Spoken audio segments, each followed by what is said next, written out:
teammates, and so you ideally want to have him in those positions rather than Jordan Ayew.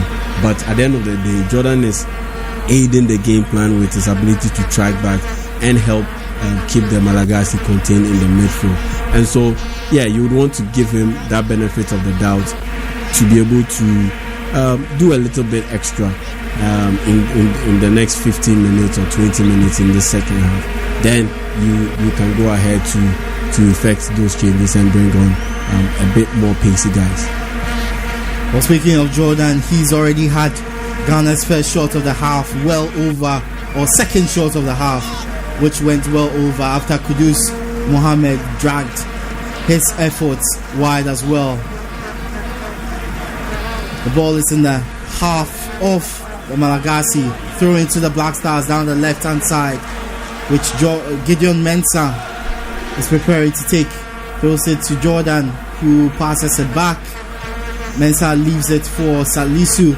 His cross is dealt with pretty easily by the Malagasy, but good work from Kudus Mohammed to win the ball back, and then he gives the ball away straight to Kadi. Kadi plays it back. Raveloson, Jean-Pierre, Le Pousson lets it go. The Black Stars have a throw in. It ends up Couturier in the center of midfield. On the right hand side, Akapande. Radrian now with the ball back to Couturier. His ball is in, and it's dealt with by the Black Stars defense, who just shoved Kadi out of the way. The ball ends out of play for a goal kick to the Black Stars. Yeah, very great idea. Once the ball comes in, whip it into the dangerous area deep inside that penalty box, cause a little bit of chaos in there, and believing that one of your teammates is making that run to meet that cross. And there was a teammate who made that run to meet the cross, but unfortunately either the run was a little bit too late, or the ball was slightly overhit, and that chance went a begging. But yeah, good effort, good try from Madagascar. Onto the ball, but a win back for Antoine Semenyo. Jordan Ayew, Kudus Mohammed, back to Thomas Partey. Kudus Mohammed to Gideon Mensah. His ball in towards Kingsley Schindler. It's headed clear by the Malagasy, who will now attack on their own. Rakato Riesa loses out. Schindler finds Thomas Partey, who plays it over to Jordan Ayew. Pushes it back to Salisu, who finds Gideon Mensah down the left hand side. Back to Salisu. Now Jerome Opoku. Slow build up from the Black Stars. Jerome Opoku to Alex Jiku. His ball forward, looking for Kingsley Schindler. It's headed out of play by Jean-Pierre down the left hand side from the Malagasy.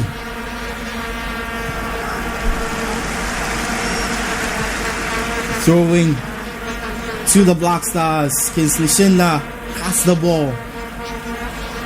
Throws it all the way back to Jerome Opoku. He holds onto it and finds Benjamin Asare. Passes to Salisu. Another long ball over the top, looking for Jordan Ayew. He holds onto it. Eventually ends up with Gideon Mensah on the left hand side. Back to Jordan Ayew. All the way back to Salisu. Abu Francis. Thomas Partey gives the ball away in midfield. La Pousson is held back.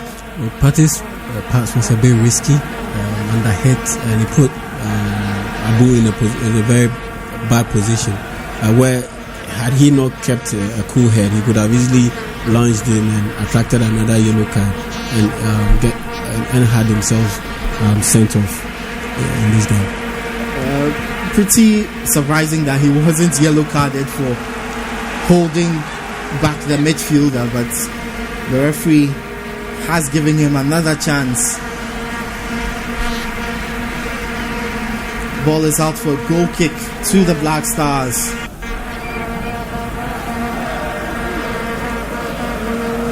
Look at the Black Stars bench.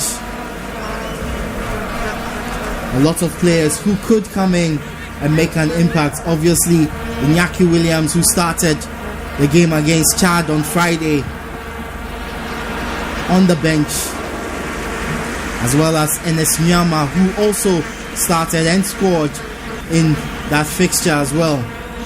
Well, looking at the game plan, per what we've seen so far, where we try to pin long balls to our isolated forward, that is Antoine. Kudus Mohammed takes up the ball in front of the Malagasy box, tries to beat a couple of men, puts it wide to Gideon Mensah. His ball across, finds a way to Jordan Ayew in front of the box. His shot is deflected out for a corner. Another corner for the Black Stars in this game. Yeah, as always, go for Partey. Another goal for Thomas Partey. Go for Partey. Another goal for Thomas Partey. His second of the game. His 14th. His 15th for the Black Stars. The Black Stars have taken a 2-0 lead. Ever closer to 3 points. Ever closer to World Cup qualification. And there's joy for the red, gold and green clad supporters in the stadium as Jordan Ayew yet again puts in a wonderful cross and Thomas Partey heads into the corner of the net. It's Madagascar 0, the Black Stars of Ghana 2. 2 goals from Thomas Partey, 2 assists from Jordan Ayew. His brilliant run in the 2026 World Cup qualification campaign continues because this guy has 5 goals and now he added a pair of assists. Yeah, that's definitely something great. And for some strange reason, he attracts a lot of criticism, but he finds a way of constantly getting back at critics and positively contributing to Ghana. And so for me, that's just a hallmark of a very resilient player, and resilience is a hallmark of a quality player who has lasted well over a decade with the Black Stars. It's not easy to be able to compete at this level and still deal with all the criticism and be able to always make yourself available to contribute. Sometimes the body language of other players it sucks, it's a bit bad, but you always can count on Jordan Ayew and even his brother, older brother Dede Ayew, to always be committed, stay committed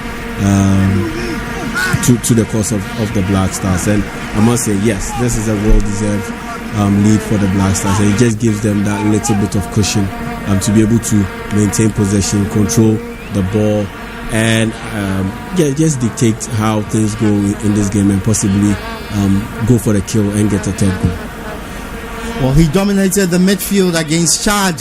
He's dominated the score sheet tonight against Madagascar. Thomas Partey with a brace as the Black Stars lead by 2-0. 55.5 minutes played so far in Morocco. Yet another set piece for the Black Stars, taken again by Jordan Ayew. His ball into the box goes through a couple of players before it's headed clear and pushed further forward by the Malagasy. Now they can attack. They are down by 2-0 and they need a bit of urgency as Kudus Mohammed holds off a couple of challenges before passing back to Jerome Opoku. It ends up with Benjamin Asare, whose ball forward goes straight to the Malagasy defense. Well, before the game, we were talking about, or